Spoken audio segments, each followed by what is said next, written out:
Hello friends, good morning. Welcome back to my channel. तो आज सुबह की शुरुआत हो रही है सुबह के 6:30 बजे से। आज मैं थोड़ा देर से उठी थी क्योंकि आज संडे था, तो मैंने सोचा कि आज तो दिन भर काम ही रहेगा, आराम करने का टाइम भी नहीं मिलेगा, तो चलो आज थोड़ा देर से उठूंगी। तो अभी बज रहे हैं 7:30। मैं नहा धोकर अभी आ गई हूँ। तो यहाँ पर बच्चों की हेयर कटिंग हो रही है क्योंकि आज संडे था, बाकी दिन तो स्कूल रहता है, तो ये सब पॉसिबल नहीं हो पाता है। तो नहाने धोने के बाद, नाश्ता वगैरह करने के बाद मैं यहाँ पर रेडी हो रही थी सत्संग में जाने के लिए। तो सत्संग बाकी दिनों में भी कभी कभी होता है, शाम के टाइम, सुबह के टाइम कभी भी होता है, लेकिन पॉसिबल नहीं होता है दूसरे दिनों में जाना क्योंकि घर के बहुत सारे काम होते हैं। एक संडे का दिन मिलता है तो मैं सोचती हूँ कि चलो आज तो चली जाती हूँ, क्योंकि संडे के दिन मुझे दुकान नहीं जाना होता है। तो संडे का दिन सिर्फ कहने को ही आराम करने का दिन है। उस दिन तो और काम होते हैं, घर के बहुत सारे काम होते हैं, घर की साफ सफाई और दूसरे काम भी निकल आते हैं। तो यहाँ पर मैं बच्चों को लेकर जा रही थी सत्संग में। तो सत्संग तो 11 बजे से ही शुरू हो गया था, लेकिन आज मुझे बच्चों की वजह से थोड़ा लेट हो गया था, तो मैं 12 बजे निकली थी। जब मैं सत्संग में पहुंची तो यहाँ पर सब सत्संग स्टार्ट हो गया था, गाना वगैरह। तो हमने यहाँ पर ना अनुकूल ठाकुर जी का दीक्षा लिया हुआ, उन्हीं का सत्संग था। क्या आपने भी लिया है? कमेंट करके जरूर बताइएगा कि आप अनुकूल ठाकुर को जानते हैं। तो सत्संग के आने के बाद मैंने थोड़ा आराम किया, फिर उसके बाद मैं लग गई थी अपने कामों में। तो मैं यहाँ पर गुजिया बनाने में लग गई थी। तो मैंने सोचा चलो इसकी रेसिपी आप लोगों को के साथ भी शेयर कर देती हूँ। तो यहाँ पर कढ़ाई में थोड़ा तेल गरम करेंगे, उसके बाद थोड़े ड्राई फ्रूट्स लेंगे, उसको थोड़ा रोस्ट कर लेंगे 1 से 2 मिनट के लिए। इसको ज़्यादा नहीं भुनना है, हल्का गोल्डन ब्राउन होने तक इसको रोस्ट करेंगे, उसके बाद फिर निकाल लेंगे। फिर उसी कढ़ाई में हम जो तेल बचा हुआ था उसी में हम 2 कप सूजी लेंगे और उसको भी बिल्कुल मीडियम टू लो फ्लेम पे फ्राई भूनेंगे। हल्का पिंक कलर आने तक भूनेंगे, इसको गोल्डन ब्राउन नहीं करना है। तो इसको ना भूनने के लिए बहुत पेशेंस की ज़रूरत होती है, क्योंकि अगर हम हाई फ्लेम पे भूनेंगे ना तो बिल्कुल जल जाएंगे और हमारी सूजी का टेस्ट बिल्कुल बिगड़ जाएगा। इसको बिल्कुल धीरे धीरे कम आंच पर भूनना पड़ता है।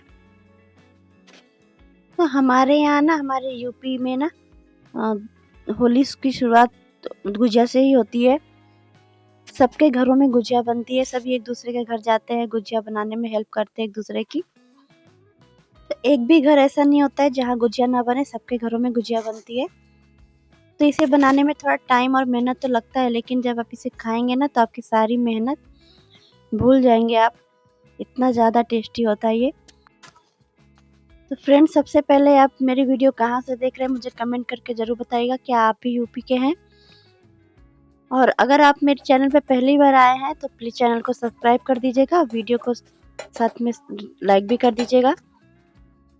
तो यहाँ पर हमारी सूजी भुन गई है, इसको मैंने बिल्कुल पूरी तरीके से ठंडा कर लिया है। उसके बाद हमने जो ड्राई फ्रूट्स रोस्ट किया था इसको कूट कर ले लेंगे। यहाँ पर मैंने 2 बड़े चम्मच पॉपी सीड लिया है, यानी कि पोस्ता दाना। और उसके बाद मैंने थोड़े से इलायची को चीनी के साथ पीस लिया था, उसको भी इसमें डाल देंगे।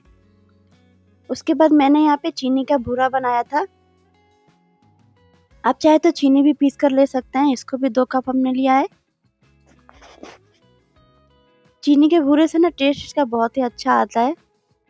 उसके बाद मैंने करीब 1 केजी मावा लिया है, इसको मैंने भून लिया था लो टू मीडियम फ्लेम पे, अब बिल्कुल ठंडा कर लिया है। उसके बाद ही इसमें डालेंगे। उसके बाद मैंने यहाँ पर गरी का बुरादा यानी कि नारियल को कद्दूकस करके ले लिया है। मैं सजेस्ट करूँगी कि आप घर में ही नारियल को कद्दूकस करके लीजिए, यानी कि ग्रेट कर लीजिए, तो इसका टेस्ट बहुत ही अच्छा आता है। जो दुकान का हम बुरादा लाते हैं ना, उसका टेस्ट उतना अच्छा नहीं होता है जितना कि हम घर में जो कद्दूकस करके लेते हैं नारियल को, उसका टेस्ट आता है। तो इन सभी चीज़ों को ना हम हाथों की हेल्प से पूरे अच्छे तरीके से मसल कर मिक्स कर लेंगे।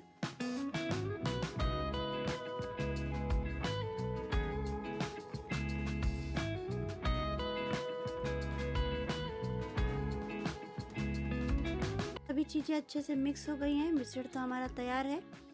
तो चलिए अब इसका आटा लगा लेते हैं। तो आटा लगाने के लिए मैंने यहाँ पे करीब 3 कप मैदा लिया है।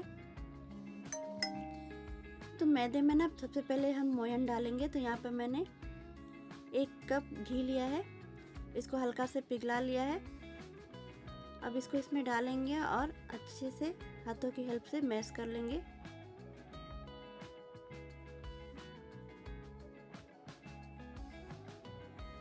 मोयन जितना अच्छा होगा ना आटे में, हमारा गुजिया उतना ही कुरकुरा और क्रिस्पी बनेगा।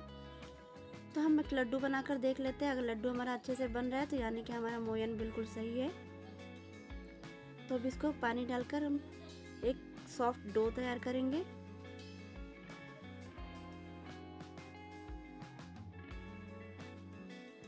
तो जैसे हम रोटी का आटा तैयार करते हैं ना, बिल्कुल वैसे ही हमें एक बिल्कुल सॉफ्ट डो तैयार करना है।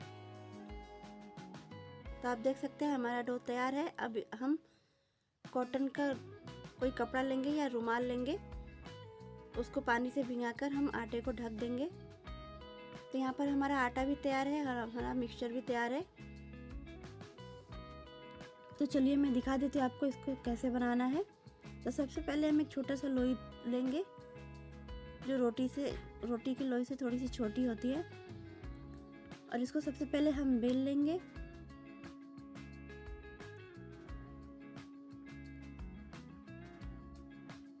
तो बेलने के बाद इस तरीके का एक साँचा होता है जो गुजिया बनाने के लिए काम आता है। तो उस पर हम इस जो हमने बेल कर रखा था ना लोई को, वो लेंगे और चम्मच की हेल्प से हमने जो मिक्सचर बना कर रखा था उसको इसमें डालेंगे। तो करीब 2 चम्मच मिक्सचर काफ़ी होता है, उससे ज़्यादा अगर हम डालेंगे तो फट भी सकता है। तो साइड में हम पानी लगाने के बाद इसको दबा देंगे अच्छे से। तो जो एक्स्ट्रा आटा होता है ना वो निकल आता है। और ये लीजिए हमारी गुजिया बनकर तैयार है। तो इसी तरीके से मैंने बाकी सारी गुजिया बनाकर तैयार कर ली है। तो चलिए अब इसको फ्राई करते हैं।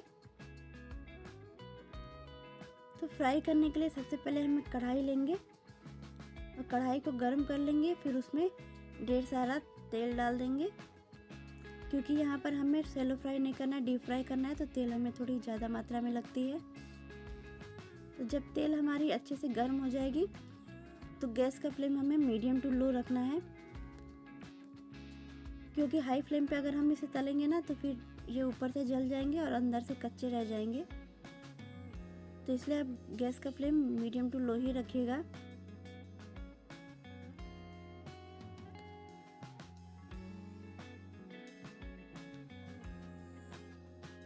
तो गुजिया तो होली की शान होती है, पहचान होती है, आप सभी जानते हैं।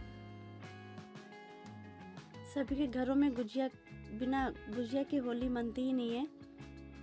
तो हमारे यहाँ, तुम जहाँ मैं रहती हूँ ना, वहाँ गुजिया नहीं बनती है, लेकिन फिर भी मैं बना लेती हूँ, क्योंकि साल में एक बार ही ये बनती है। वैसे तो मुमकिन नहीं हो पाता इसे बनाना। मैं सोचती हूँ चलो एक बार बना लूँ, होली के नाम पर ही बना लेती हूँ मैं इसको, क्योंकि खाने में बहुत ही ज़्यादा टेस्टी लगती है ये।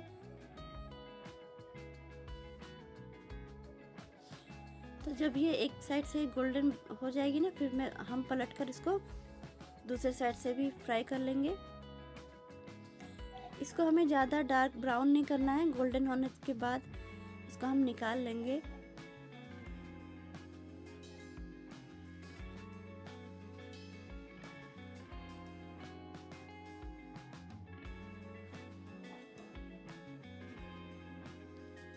तो इसको दोनों साइड से चलाते, उलटते पलटते हुए इसको हम अच्छे से फ्राई करेंगे।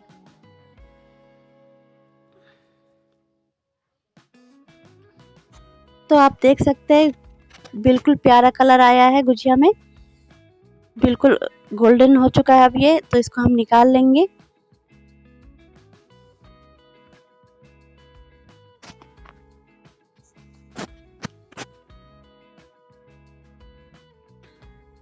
तो निकालने के बाद फिर हमने और जो गुजिया बना कर रखी थी उसको भी इसमें डाल देंगे और बिल्कुल उसी तरीके से फ्राई करेंगे।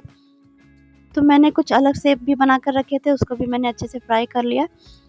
तो ये लीजिए हमारा गुजिया बनकर तैयार है। आ रहा है ना आपके मुंह में भी पानी? तो आप भी मेरे बताए हुए तरीके से गुजिया बनाकर ज़रूर ट्राई कीजिएगा।